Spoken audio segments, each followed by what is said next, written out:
తెలంగాణ ఎవరైతే వ్యతిరేకించారో వాళ్ళందరూ పదవుల్లో కూర్చున్నారు. ఈరోజు కూర్చోబెట్టి తెలంగాణలో ఎవరైతే వ్యతిరేకించారో వాళ్ళు ఎమ్మెల్యేలు అయ్యారు.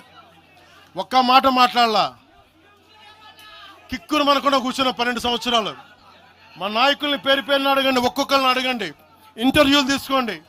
ఏ రోజునా సరే నేను వాళ్ళని ప్రోత్సహించని అడగండి. వాళ్ళు నన్ను వదలలేదు, నన్ను ఏం చేయమంటారు చెప్పండి. దండం పెట్టి చెప్పా, మీరు శుభ్రంగా వెళ్ళిపోయినంటే లేదు, మాకు నీ ఆశయాలు ఇష్టం, మాకు జనసేన భావజాలం ఇష్టం.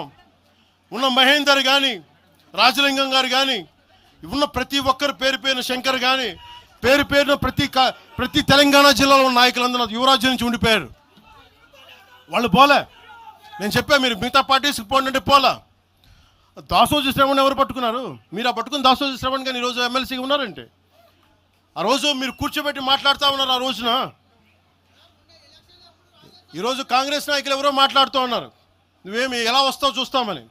ఇలాంటి ప్రగల్భాలే వైఎస్ రాజశేఖర రెడ్డి గారు ముఖ్యమంత్రిగా ఉన్నప్పుడు కాంగ్రెస్ యువజన కాంగ్రెస్ వాళ్ళు ఇలాగే మాట్లాడారు. ఆ రోజున తన్ని తగలేసాం ప్రతి ఒక్కరు వచ్చిన వాళ్ళు, గుర్తుపెట్టుకోకండి. ఆ రోజు నాకు నిలబడిన తెలంగాణ యువత నిలబడ్డారు, బస్తీలో నుంచి ఉస్మానియా నుంచి వచ్చిన వాళ్ళు నిలబడ్డారు. ఆ రోజున రాజలింగం గారికి తెలుసు. ఆ రోజు కూడా చెప్పారు ఎలా వస్తుంది. నేను చెప్పా, ఇలాగే ఇంటికి వస్తామని బెదిరించి, ఆఫీస్కి వస్తామని బెదిరిస్తే ఇంటి ముందు చైరేసి కూర్చున్నా. నాకు అలాంటి భయాలు లేవు.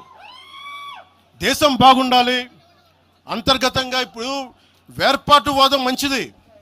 ఎక్కడ దాకా? దేశ సమగ్రత భంగం కలిగినంత వరకు. ఎవరు ఉండకూడదు, రాకూడదు, మీ గొంతులు తొక్కేస్తామంటే ఇది ఏమనుకున్నారు? భారతదేశం అనుకున్నారు, లేదంటే పాలస్తీన్ అనుకుంటున్నారు? మీరు అందరూ ఇది భారతదేశం, పాకిస్తాన్